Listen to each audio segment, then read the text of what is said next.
बिहार के नए सीएम सम्राट चौधरी कितने पढ़े लिखे हैं, जानिए उनकी पूरी कुंडली की कहानी। आदाब, नमस्कार, आप देख रहे हैं मंथन टुडे। मैं हूं आपके साथ उज़मा। बिहार की सियासत ने आज ऐसा मोड़ लिया है जिसकी गूंज लंबे समय तक सुनाई देगी। 15 अप्रैल की सुबह जब सम्राट चौधरी ने मुख्यमंत्री पद की शपथ ली तो सिर्फ एक चेहरा नहीं बदला, बल्कि दशकों से चल रही राजनीति धारा में एक बड़ा बदलाव दर्ज हो गया है। पहली बार भारतीय जनता पार्टी का कोई नेता बिहार की सत्ता के शीर्ष पर पहुंचा है और इसी के साथ सत्ता, समीकरण और सवाल तीनों एक साथ तेज हो गए हैं। शपथ लेते ही सम्राट चौधरी की राजनीति से ज्यादा उनकी पढ़ाई चर्चा के केंद्र में आ गई है। सोशल मीडिया से लेकर राजनीतिक गलियारों तक एक ही सवाल गूंजने लगा, आखिर बिहार के नए मुख्यमंत्री कितने पढ़े लिखे हैं। एक तरफ समर्थक उनकी जमीनी यात्रा को उपलब्धि बता रहे हैं तो दूसरी ओर विपक्ष उनकी शैक्षणिक योग्यता पर निशाना साधने से नहीं चूक रहा। सच ये है कि सम्राट चौधरी की कहानी किसी बड़े शहर या प्रतिष्ठित संस्था से शुरू नहीं होती।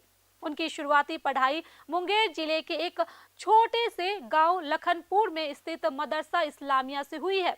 यहीं से उन्होंने बुनियादी शिक्षा हासिल की और यही से आगे बढ़ने का सपना देखा।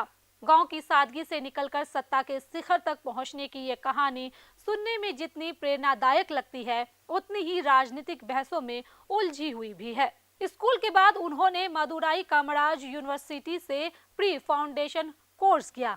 यही वो बिंदु है जहां से विवाद की शुरुआत होती है। यह कोर्स पारंपरिक डिग्री की श्रेणी में नहीं आता और विपक्ष बार बार इसी को लेकर सवाल खड़ा करता है। हालांकि सम्राट चौधरी अपने हल्फनामे में इसे दर्ज करा चुके हैं और इसे अपनी शैक्षणिक उपलब्धि मानते हैं। इसके अलावा उन्हें डॉक्टर ऑफ लिटरेचर की उपाधि भी मिली है, जिसे विश्वविद्यालय सम्मान के तौर पर देते हैं, न कि नियमित पढ़ाई के आधार पर।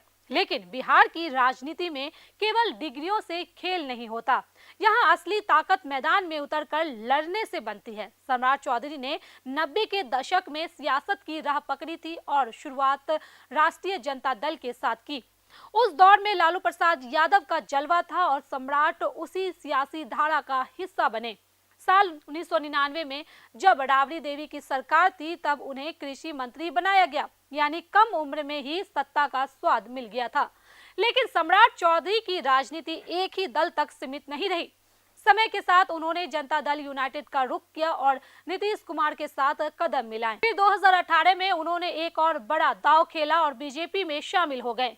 यहीं से उनकी राजनीतिक किस्मत ने तेज रफ्तार पकड़ी और देखते ही देखते वे पार्टी के सबसे मजबूत चेहरों में गिने जाने लगे। आज जब वे मुख्यमंत्री की कुर्सी पर बैठे हैं तो उनके सामने सिर्फ सत्ता संभालने की चुनौती नहीं है, बल्कि अपनी छवि को भी साबित करने की बड़ी परीक्षा है। पढ़ाई को लेकर उठ रहे सवाल, पुराने राजनीतिक रिश्ते और नई जिम्मेदारियां, सब एक साथ उनके सामने खड़ा है। अब देखना यह होगा कि सम्राट चौधरी इन सवालों को जवाब में बदलते हैं या फिर ये सवाल ही उनकी राजनीति का पीछा करते रहेंगे। तो चलिए, फिलहाल इस खबर में बस इतना ही। बिहार की ऐसी राजनीतिक खबरों के लिए बने रहे मंथन टुडे के साथ ही हमारे चैनल को लाइक करें, सब्सक्राइब करें, फॉलो करें और निष्पक्ष पत्रकारिता देखना है तो देखते रहे मंथन टुडे। बहुत बहुत शुक्रिया।